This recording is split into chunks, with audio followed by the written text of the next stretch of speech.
Vamos voltar a falar um pouco de economia. O ministro do STF, Alexandre de Moraes, decidiu manter boa parte do decreto do governo que aumentou o IOF. O Alan Gani está de volta para explicar melhor o que muda agora na prática, né? Moraes declarou inconstitucional somente uma parte, a tributação sobre o chamado risco sacado. Antes da gente falar então desses reflexos para a nossa economia e o que muda na prática a partir de agora, explica para a gente o que é esse risco sacado. Vamos lá, Soraya, isso aí é bastante importante. Então, eu vou dar um exemplo numérico. Imaginem uma empresa que tenha para receber, tenha que pagar lá o fornecedor R$1.000, certo? Então, você tem R$1.000. Só que ela precisa pagar as suas contas, precisa pagar o funcionário, então ela precisa antecipar este recebível. Ela tem R$1.000 para receber, mas ela precisa do dinheiro agora. Ela tem R$1.000 para daqui a 2 meses. Ela vai no banco e fala, olha, eu tenho R$1.000 lá para receber do fornecedor, você não quer comprar esse recebível? O banco vai lá e compra, só que não compra por R$1.000, compra por R$900. Ou seja, o banco pagou 900 e vai receber 1.000. A empresa recebeu só 900, ela não recebeu R$1.000. Ou seja, essa é uma operação comercial e queriam embutir um IOF nessa operação. Aí o ministro Alexandre de Moraes disse que era inconstitucional. Obrigada, Gani. Deixa eu só acionar aqui os nossos comentaristas. Cristiano Vilela está conosco nessa manhã. Ô, Vilela, o que o ministro Alexandre de Moraes fez foi basicamente acatar não só aquela decisão que o governo, a princípio, queria, né? Mas transformou, na sua avaliação, esse imposto em um imposto arrecadatório? Essa é a grande discussão com relação à legalidade, à constitucionalidade da medida do governo. Porque em uma situação ordinária, o que a lei estabelece, o que o regramento jurídico estabelece, é que o IOF ele não poderia ser considerado ou ser reconhecido como um instrumento de arrecadação, mas sim de regulamentação. E foi nesse sentido, foi com essa fundamentação que o parlamento ele combateu o decreto presidencial e acabou estabelecendo uma nova realidade, no sentido de fazer com que aquele decreto original ele não passaria mais a ter validade, justamente porque ele teria extrapolado as competências cabíveis ao Executivo. E aí chegou o momento onde o Supremo Tribunal Federal teve que se posicionar como tercios, como guardião da Constituição, no sentido de demonstrar qual o entendimento.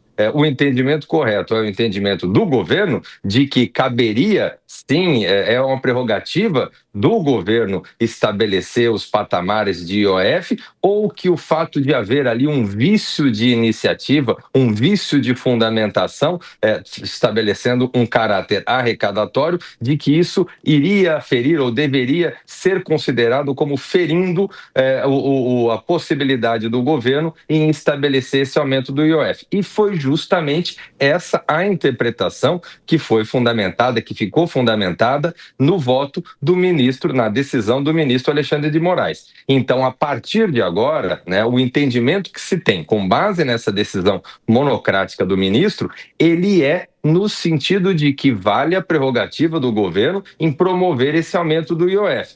Mesmo que, eventualmente, as justificativas do ponto de vista político não sejam exclusivamente regulatórias e, como todos nós sabemos, o viés, realmente, o interesse do governo foi exclusivamente arrecadatório.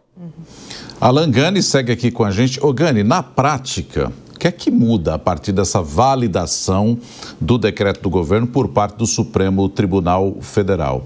Ou seja, eu tenho acompanhado muito se falando a respeito de quem vai viajar. Então, se eu for fazer uma viagem aqui para o exterior, ganhei uma folga aqui na Jovem Pan e vou viajar para o exterior, isso vai me afetar diretamente? Na prática, são essas pessoas que serão afetadas ou todo mundo pode entrar na linha de corte? A gente associa muito o IOF com essas viagens ao exterior, que de fato é verdade. Então, por exemplo, o cartão de crédito, de débito, que anteriormente era 3,38% de alíquota, agora passa para 3,5%. Compra em moeda espécie, que era 1,10%, 3,5%. Aquelas contas globais que hoje estão na moda, né? 1,10%, agora passa para 3,5%. Portanto, encarece a viagem para o exterior. Mas não é só isso, porque o IOF, ele incide nas operações de crédito pessoa jurídica. Então, quando uma empresa ela faz um empréstimo com um banco, seja lá para expandir a sua produção, por qualquer motivo, para rolar dívida,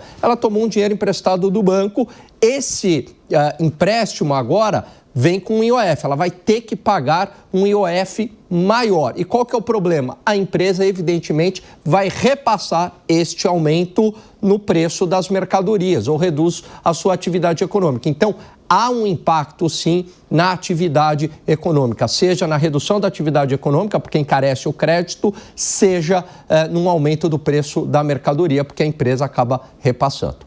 Zé Maria, é uma decisão que tem validade imediata, né, à medida em que o ministro decidiu isso, mas deve passar ainda pelo plenário do Supremo Tribunal Federal. Enquanto isso, Zé, na parte política, qual deve ser o comportamento do Legislativo nessa queda de braço com o governo? Olha, é impressionante como o custo dessa decisão do aumento do IOF é alto demais politicamente. É uma queda de braços muito grande para um aumento de arrecadação, sim, mas que não é um aumento de arrecadação que justificaria uma pendenga tão grande, um desgaste tão grande do governo com o Congresso Nacional. Eu diria que um desgaste que fica marcas, as cicatrizes vão continuar. Olha, Alan, me disseram aqui, e eu acompanhei a negociação da votação do decreto, que o setor aéreo, por exemplo, fica perto da inviabilização, porque as aeronaves são adquiridas através de leasing, né? E os leasing pagam. E dificilmente as empresas vão assumir isso.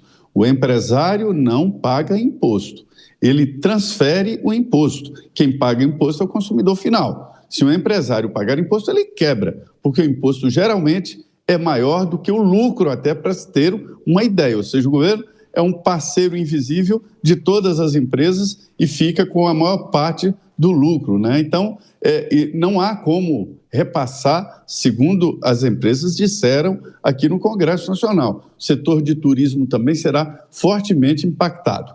Agora, para o lado político, o governo poderia ter conseguido uma arrecadação melhor negociando e não entrar nessa guerra. E isso se transformou numa guerra no Congresso Nacional. E eu venho falando e continua. As frentes parlamentares fecharam o Congresso para qualquer possibilidade de aumento de arrecadação. Então, assim, é um bloqueio que foi furado pelo Supremo e isso gerou um custo político, uma repercussão política muito forte e muito alta para o governo. Eu acho que foi uma marcha de insensatez.